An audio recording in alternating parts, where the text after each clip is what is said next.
क्या आपने कभी आम से बनी शुद्ध पारंपरिक शराब के बारे में सुना है? इस खास प्रक्रिया की शुरुआत होती है बागानों से चुने हुए ताजे और रसीले आमों। सबसे पहले इन आमों को बहते हुए साफ पानी में अच्छे से धोया जाता है ताकि सारी गंदगी निकल जाए।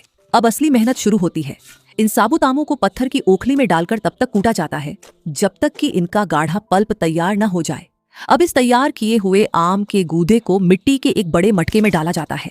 इसके बाद बारी आती है पारंपरिक खमीर यानी यह ईस्ट की, जिसे बारीक पीसकर इस गूदे में मिलाया जाता है।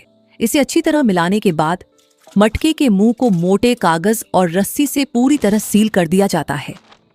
अब इसे अगले 7 दिनों के लिए एक शांत और अंधेरी जगह पर छोड़ दिया जाएगा ताकि प्राकृतिक फर्मेंटेशन की प्रक्रिया शुरू हो सके।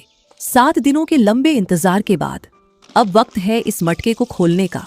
एक बांस की टोकरी की मदद से फर्मेंट किए हुए गूदे से गाढ़ा अर्क यानी जूस अलग किया जाता है। इस ताज़ा और शुद्ध रस को अब कांच की बोतलों में भर लिया जाता है जो स्वाद में लाजवाब होता है। अब बारी है सबसे मुख्य चरण यानी डिस्टिलेशन की। बचे हुए फर्मेंटेड गूदे को एक बड़ी लोहे की कढ़ाई में डाला जाता है। इसके ऊपर लकड़ी का एक विशेष ड्रम और बांस की नली फिट की जाती है। जोड़ों को गीले कपड़े और भूसे से सील कर दिया जाता है। ऊपर के बर्तन में ठंडा पानी डाला जाता है। नीचे तेज आग जलते ही भाप ऊपर उठती है और ठंडे पानी के संपर्क में आकर तरल बन जाती है।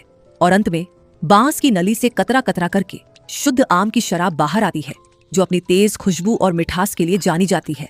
बांस की नली से गिरती हुई ये एक एक बूंद इस पूरी मेहनत का निचोड़ है। इस ताज़ा खिंची हुई शराब को छोटी मिट्टी की बोतलों में बड़े ध्यान से भरा जाता है। अब इन बोतलों को सील करके एक ठंडी जगह पर रख दिया जाता है ताकि समय के साथ इसका स्वाद और भी गहरा और परिपक्व हो सके। कुछ समय बाद जब शराब पूरी तरह तैयार हो जाती है तो इसे पारंपरिक तरीके से परोसा जाता है। सादगी भरी इस महफिल में भुना हुआ मांस, ताज़ा खीरा और मूंगफली जैसे व्यंजन इसके स्वाद को दोगुना कर देते हैं। बारिश की हल्की बूंदों के बीच अपनी मेहनत से बनी इस पारंपरिक शराब का घूंट लेना मन को एक असीम शांति देता है। ये सिर्फ एक पेय नहीं बल्कि प्रकृति और पूर्वजों की सदियों पुरानी विरासत का एक खूबसूरत हिस्सा है।